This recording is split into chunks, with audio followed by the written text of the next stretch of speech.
பாதையாகினாய் எப்படி பருவ காலங்களால் புஷ்பிக்காத என் தோட்டம் உன் பார்வைகளால் புஷ்பித்ததே தீ விழுந்தாலும் உருகாத என் நெஞ்சு ஒரு பூ விழுந்த போது உருகியதே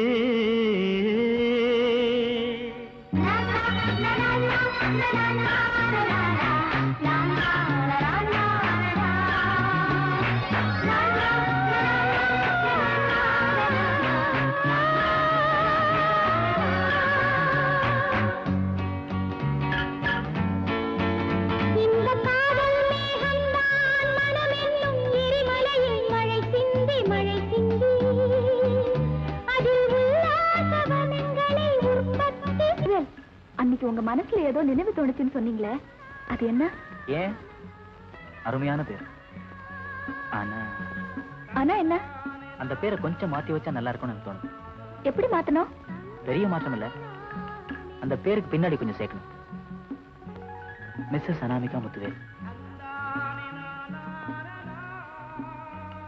S Anamika, I love you. என் எண்ணம் தப்பா இருந்தா என்ன மன்னிச்சிருங்க. ஆனா உங்க பதில் எப்படி இருந்தாலும் சரி, நம்ம நட்பு மாறாது.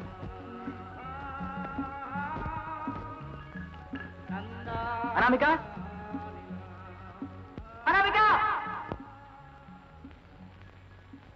அனாமிகா, அனாமிகா. என் பெயரே எனக்கு மறந்து போன இந்த வனாந்தரத்தில் என்னை பெயர் சொல்லி அழைத்தது யார்? நீயா? தெரிஞ்சுக்கணும்னு ஆசையா இருக்கா? சும்மா ஒரு கியூரியாசிட்டி தான்.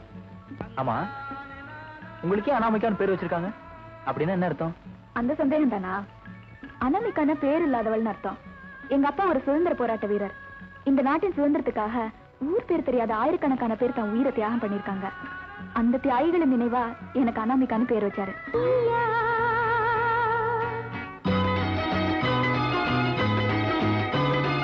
என்னை ஒரு மின்னல் கீற்று என்றல்லவா நினைத்திருந்தேன்.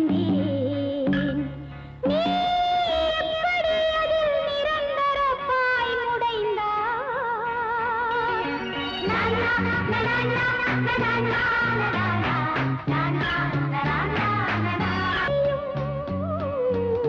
இதய ரோஜா செடியில்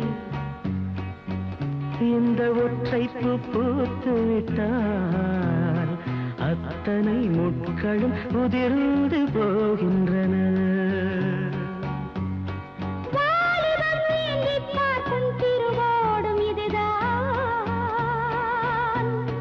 வாலிபம் சூடி பார்க்கும் கிரீடமும் இதுதான்.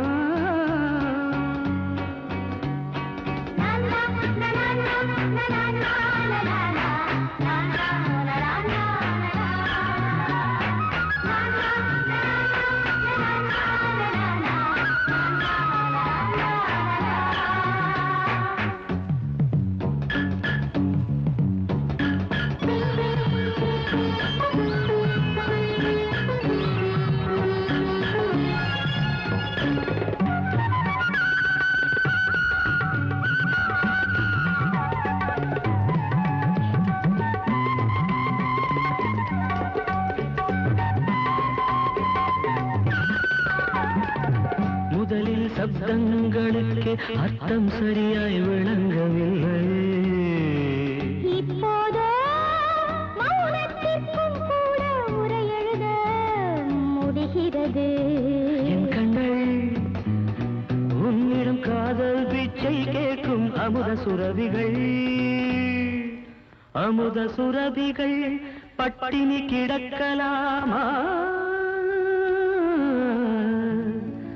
உன் பார்வையை பிச்சை